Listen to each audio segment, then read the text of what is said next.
What's up, guys? Welcome back to my YouTube channel. I am Gago Peters, and today I am with two upcoming South Sudanese artists that are trying to make it in the industry. And South Sudan industry is not like well developed, so you find a lot of artists are trying to like make all ends meet through various means. So we came across two South Sudanese artists in the industry. So before we continue, subscribe, like, share, and comment. Now, was it? Yo, man. Nisi wa baba. Bado. Before all this, how about you introduce yourselves? Yeah, man. Yo, me go by the name Dizzo Bashir WIZDOM. So please on the Dizzo Bashir, yani. I'm a WIZDOM boy the eyes, and I'm representing Rose music to the world straight. Yeah. Are you rapping? Nah. You're singing? Or you're just introducing yourselves? Yeah, man. And you? Yeah. That's how we do it, actually. Yeah, I go by the name Jubana Crux, aka Mr. Yellow, aka Mr. Rose Boy, representing South Sudan music to the world. I'm a WIZDOM boy. AKA Mr. John. AKA. Sasa nyi wote mnatoka WIZDOM. Yeah, man. So what does that WIZDOM mean? WIZDOM being wise. Is it a group, Ama? Yeah, man. About what? Okay, like WIZDOM is a group of friends, and like we link up when we were still in high school. So, and we had the same interest. First of all, we used to play ball. Then after that, we realized ball is taking us nowhere, man. Yeah. And the thing is that we are growing old very fast. So then we found out that like we have the same interest in music. So like we tried. Tulikuwa mabeste before even. We were friends. So you still are friends until now? Actually, the friendship is becoming more and more. Inaenda ikigrow, you know. Yeah, man. Oh. Yeah. Okay, so you guys have introduced yourself with the stage name. So Yeah. just in Wasudi. So Skin color. jitambulishe kinyumbani. Yeah. Kwa urahisi yani kenye ndafanya yani tapeana namba yangu ya M-Pesa. Tuma kitu hapo. Exactly. Utapata jina. Realize yani. Oh my God. So mwenye kupeana jina. Si jina utaweka hapo chini. Wewe acha hizo. Peana jina. Yangu ni ngumu sana. Yangu ni ngumu sana hata kuisema ita take time. Yeah, like my bro just said, actually the best way ni kupeana namba hapo. Utaiona tu hapo hivyo. Yeah. So utapia namba hapo. Utapia namba hapo. Hata tupate kakitu. Sawa, mtume kakitu hapo ndio uone majina yao. Sawa. Exactly. But on a serious note, introduce yourself na jina nyumbani. Okay. Kienda kwa ID. Utapata Isaac. Lakini hiyo nilitoa. Sasa mimi naitwa Rook. Ayuen Jock. Rook. Imagine ni ngumu. Rook, Ayuen Jock, Rook. Ana ni ngumu bado. Mwanjana. Oh, I'm Jungle Estate. Kihome. Yeah, man. Exactly. Yo. My father is called a boy. And my grandpa is called a koi. And I was named after him. So ingine I think mtajazia. Hiyo nikichezea. Yeah. Mbona unaenda njia mbali wrong? Ni wrong. Digo. Wrong and long, yeah. Actually, on a serious note, by the way, I go by the name, official ID name ni Akoi, a boy, Akoi. Akoi. Exactly. Kutoka Jungle Estate. Yeah, man. Kwani nyinyi mnatoka kwetu? Yeah, but we're representing South Sudan to the world. Okay. So you guys say that you are artists, right? When did you start singing? Okay, it was in high school. Okay, before I start singing, first of all, when I was a kid, I used to sing along to other people's songs. Not Lord, man. Like, I don't do that shit, man. So, like... that thing is not shit, dude. Okay. According to me, like, that's not my thing. Okay. So, like, I used to sing to other people's songs, and I used to be discouraged. Akina John Kudus. No. Not them? No, like, I've been urbanized so early, like, I used to I've been consuming like Jamaican music for longest time. Oh, no wonder you are yo, man. Definitely, man. Yes. So like we wanted to do something different apart from lore, apart from John Kudu's thing, because like we are developing right now, like we are going to Western cultures right now. So people used to like tell me like you don't have a voice. They used to discourage me. So when I went to high school, that way I found out nilichocho na mbugi yangu yani. Aliniambia Pesa hiki. uko tu sawa. Kaona hivi sinikachora. Chora kuletea mbugi. Mbugi sikaipatia tip. Kupatia tip. Tukajipata happy. Ambia tulijipata happy. Yeah, okay, before I come to how we came to be who we are today. First for me I used to sing in a church actually. Nilianzia kanisa. Ingawaje nowadays kanisa kidogo, but yeah, I used to not youth actually choir. How do we call choir? Yeah, I was a Sunday school. Yeah, it was Sunday. Yeah. I was a Sunday school head. I used to lead the choir. I used to lead those people. Actually, I had a voice, as you can hear now. Sinitam. So yeah, and after that, dreams of being a musician or being an artist actually wasn't there at equal pale. But eventually, as everybody's talking in the high school pale, as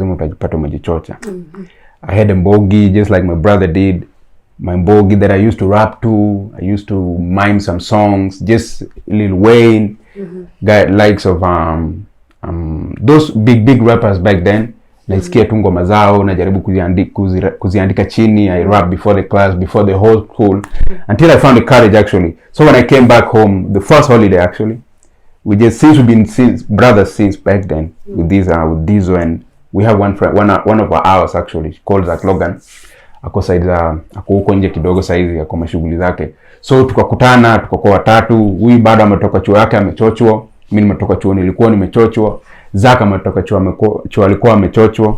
So ukapata tu manze, kumbe tumechochwa na si wote watatu tumechochwa fiti. Na mbona sisi tukakubali kuchochwa. Tukakubali kuchochwa, lakini tumekubali kiwise. That's why we came with the name WIZDOM Boy. So you guys are three. We are three. Yeah. We are three. So like, we have another member, like it's not that active, but it's there. It's called Alimenta. Okay. Yeah, man. But so Jina WIZDOM Boys we used to believe that writing lyrics is very hard, man. So the moment we found out actually you can write lyrics, kumbe sisi tunawise hivyo, man. So tukasema ndio hivyo, sina wise, so tukajiita WIZDOM Boys.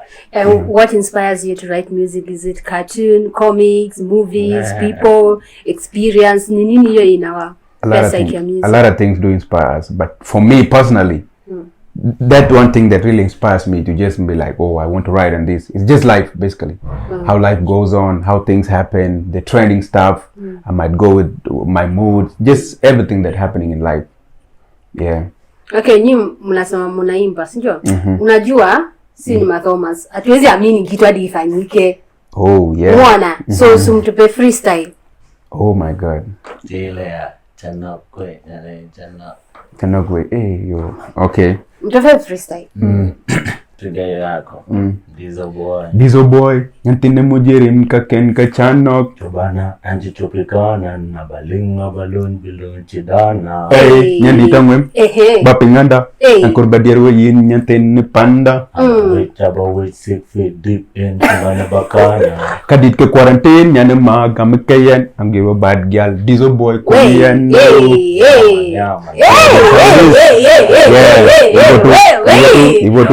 You do that talented way. Once that song is it's a Dinka song, right? It's the lyrics are in Dinka. Like, do you actually write the original Dinka man effect? No. You see, we don't write. What we do is just we take our phones or we just go to the booth just like that. Tunaimba tu hivyo. Kakitokea sawa, inakuja hivyo na tunakubaliana nayo. Like I want story more. Tuliachana na vitabu high school. Yeah. So you don't like writing only in classes, lyrics lyrics most of the time we don't. Yeah. Okay. So far any video? Oh my God, they're there. Okay, I will be like bragging, but I can call it not bragging. Okay, like we're one of the first South Sudanese. We're one of the first South Sudanese here in Kenya. We started doing this thing of, okay, like as WIZDOM Boys, we are fond of being like, we start something and then others follows. Okay, before any other South Sudanese here in Kenya did a video, we did a video called, like, our first video called Butumu. Butumu was a big song whereby even we did to went like, everywhere. Like even Kenyans came for a remix. We did a remix. It was a big Mlifanya song. lyrics na nani? Remix. We did with a guy called Munjure. Munjure. Yeah, man. And then after there, we did even a song with this guy called Speezo. I don't know if you know about Speezo. Spy. He's under Fast Cash, under KRG. And we did a song with him. And then like, okay, at that time we almost went to Kenyan industry until I went back to South Sudan, where I found out like I have to do our own thing. Like mimi ndio nafaa kuwakilisha hiyo design yangu. So kaamua kubaki kihome. Kubaki tu. On the point, sisi wasudi, actually we're not bragging, but we really have to brag. Because at some point, bragging man is something. Yo, we was the first South Sudanese to have the biggest video out here. Walai, nilifika kina Alijoma, Alizona. They were nowhere. Those people were just WhatsApping. They were WhatsApping actually. Doing an audio today, you WhatsApp it, you send it to WhatsApp. But us, we did it the music way. YouTube. We were played everywhere in Kenya actually. Even on MTV days actually. We had our first video being played there. Tumepiga huko 10/10 by the 10/10 ilikuwa like foundation hapo, tumepiga kazi na Willis hapo, to Willis. Yeah. Kazi tumepiga ni ile tumepita barabara. Tumepita. Okay, and then being like you guys are musicians from South Sudan trying to make it in Kenya, although your industry is based over at home, like what are some of the challenges that you guys are facing? Okay. Kunazo kibao. A lot. Okay, mingi sana. Okay, my first challenge that I think is the biggest, and like the mentality. There's that mentality was Sudi America. If you are not doing the traditional thing, you're just wasting your time. Yeah. Actually, like if you're not doing lore and the songs of Akina. If there's one thing that is really doing as bad nowadays, ni hiyo. Hiyo ndio kufanya mbaya. Alafu kitu kinashangaza ni ile cinema youth man tunasema like tumechanuka yani. But unapata whole youth man like this, unaona tu like instead yani like to let the new version of music or we introduce it to our own country, unapata tu ni like unapata tu bado yako tu huko. Sasa tunashindwa, sasa tunaimbia kina nani? So na hiyo inakuwa ngumu sana. The other challenge is acceptance. Before your parents accept you to do music because they believe this thing is ain't working. Yeah, they say ain't working. Like the moment you start that, they say like your boy got spoiled or what, every bad thing about music. Okay, but I don't blame them. Yet to accept the fact I don't blame that them because like I don't know like there's any artist who's doing this urban music and they have really made it. I think hiyo ndio mentality imeingia kwa akili yao yani, unaona? Yeah. The main problem, back there at home huko nyumbani, things are super hard, man. Like hata wenye wana those people doing it in an urban way, doing it in a way that is so kisaizi yani kisasa, let me say, wanapata ugumu sana just because bado nyumbani industry yote bado ni mtoto, still traditional, still mtoto, and the things that we really want to, that we are really required of to do in so that we get where we are, tunaipea community. Na community has always been there. Community hakuna mali inaenda, number one. Si tukiimba tunaimbia, yes, wacha watu waimbe, lakini kweni wazee bana. Isikuwe tu ni watu kama sisi. Sasa mtu kama sisi unaona tumevaa hivi, utapata msee is dressed the way we are dressed like this. But the only thing they can do as an artist ni kuimba this thing, I don't know. They don't match with what they are doing. They don't match. Na hiyo sasa ina nini? Kuna venye na okay, they yet to accept the hip hop. And another problem is that we don't have good promoters. It's not that our people are not accepting our music. People are consuming our music, but our promoters, like they are at that point whereby they even want to compete with us. Like you find a promoter want to be famous more than an artist. Because like they don't understand the business part of a promoter, because kazi ya promoter ni kuleta business. So hizo ndio ma challenges tunapitia, and then watu kuaminia sana vitu za nje, like unaona like wanakataa ku consume their own, but wana consume outside. Like they will be more happy when they bring Omale in But than doing their big thing for their own artists. So those are the challenges we are facing so far. But we believe like zitaisha and like with time Right. Okay, speaking of the industry in South Sudan, you've said that umekuwa huko, sindio? And one of the thing is that for certain that the music that hits over there hits differently over here, right? So unaweza toa muziki yako ukienda huko it hits, you know, unakuja hapa it hits lower. So don't you think it's more advantageous ukifanya huko kazi huko nyumbani? Okay, kitu shida yao Sudi sana sio ati okay, Sudi your song can hit in the street. Okay, but not international. But us, we want our music also to hit on the internet platform, you get it? So like that where the different come in and like okay. So unaweza pata msanii mkubwa huko Sudi anajulikana everywhere, but ukienda kwa nene zake bado ako chini sana, the pay so low. So in short, the living standards of musicians in South Sudan is very low. Very low. Very low. Top artists are suffering in South Sudan, but the life too. Mutafika with time the industry will get better, right? Yeah man. Okay. Yeah. Then you know, being that we are talking about the entertainment industry, Juicy, two of the girls from South Sudan were contestants in Wife Material Season 3. And one of them happened to win the season. Again, Monica, what do you think about that? Okay. Yeah, it's me. Okay, the reason that she won is that because she's a South Sudanese. You know, us South Sudanese, we are very unique, man. Like, may I call us high grade? May I call South Sudanese high grade? And God was making people, He made them out of high grade quality. You understand? Yeah, man. So definitely, when Eric saw her, like, she knew this the thing. Like they do say, like the darker the birthday, sweeter the juice. You know? And you, bro, what's your view? First, to start with, I never had an idea that Erico Mondi, because I know him actually, he's a good friend of mine. I never knew that alikuwa na wasichana wa Sudi on his show. I never had no idea. I never had no news that kuna Msudi ameshinda. I'm just hearing now.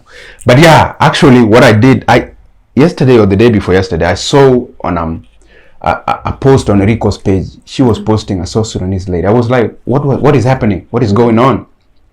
Like niaje Erico amepost Msudi alafu penye anaongea, the way he's talking anaongea ni kama kuna kama penzi pale, kuna mapenzi I'm like walikosana wapi, sijasikia wakipendana. But yeah, kama ameshinda, by the way, we deserve it. Kama alishinda, it was okay yesterday.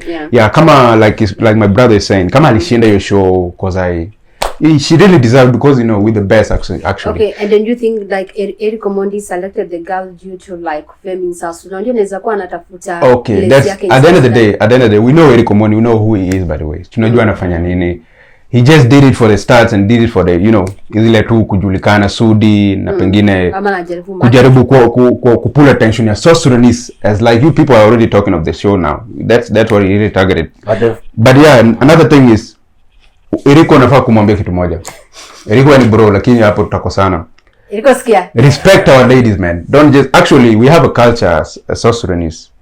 Kuna venye value huwa inapotea when a lady is just being exposed that much. Because hata nilisikia bado like he kissed her. I don't know all those, by the way, they might seem so good to the lady because she's getting all this, but to be sincere, inachoma. Because super more bro.